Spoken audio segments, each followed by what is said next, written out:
8 psychosocial developmental stages in Erikson's theory. We're going to explain the main conflict in each one and give an example to help you remember them. The first stage of Erikson's 8 psychosocial developmental stages is infancy. It's from 0 to 1 years old. The main conflict is trust versus mistrust. This means that infants learn to trust their environment and their families after basic needs are met. This is Megan. Megan is spending time with her baby. Spending time with their mothers after birth, babies associate their mothers with safety. The second stage is early childhood and toddler years. This is from 1 to 3 years old. The main conflict that toddlers experience is between autonomy versus shame and doubt. This means that toddlers begin to make their own choices for themselves and exercise these choices. Maddie, would you like an apple or a banana? Apple. Thank you. By choosing the apple for a snack, Maddie exercised her choice. The third stage of Erikson's 8 psychosocial development stages is the preschool years. It's from ages 3 to 6, and the main conflict is initiative versus guilt.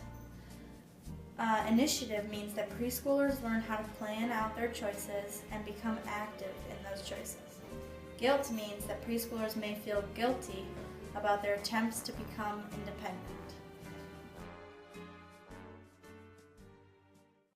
Even though it's not snack time yet, once Mom leaves the pantry, I'm gonna go steal some snacks.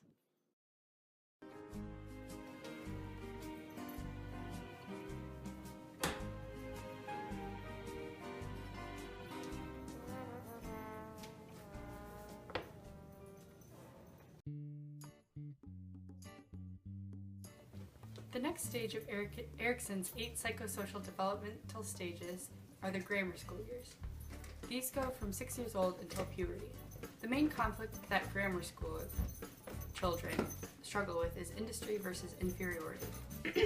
This means that kids learn new skills, become talented at these tasks, and feel productive, or they may feel inferior if they aren't able to apply themselves.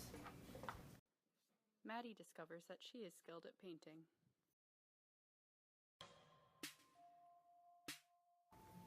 The fifth stage of Erikson's 8 psychosocial developmental stages is adolescence.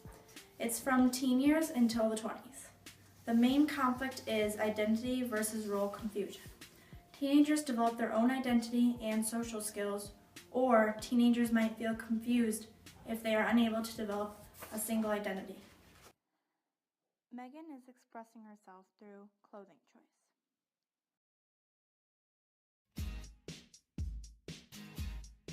The next stage is young adulthood.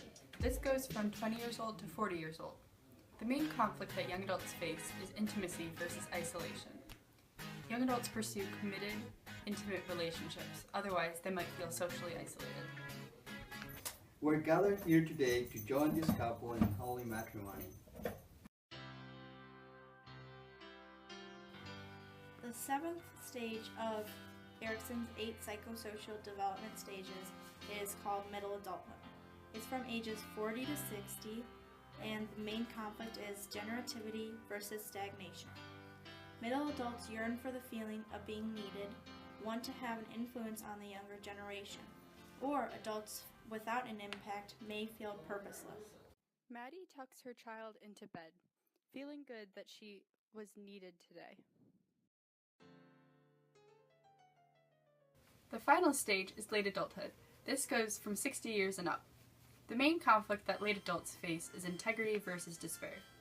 This means that late adults are in a state of acceptance where they are in their lives. They seek to achieve dignity. Reflecting back, they hope to feel wise and achieved instead of failed. When I was a kid, I learned a valuable lesson that family is the most important thing, so don't take them for granted. To sum everything up, Erikson's 8 psychosocial development stages are infancy, early childhood, preschool, grammar school, adolescence, young adulthood, middle adulthood, and late adulthood. Each stage has a main conflict that a person must overcome to be able to develop as a human being.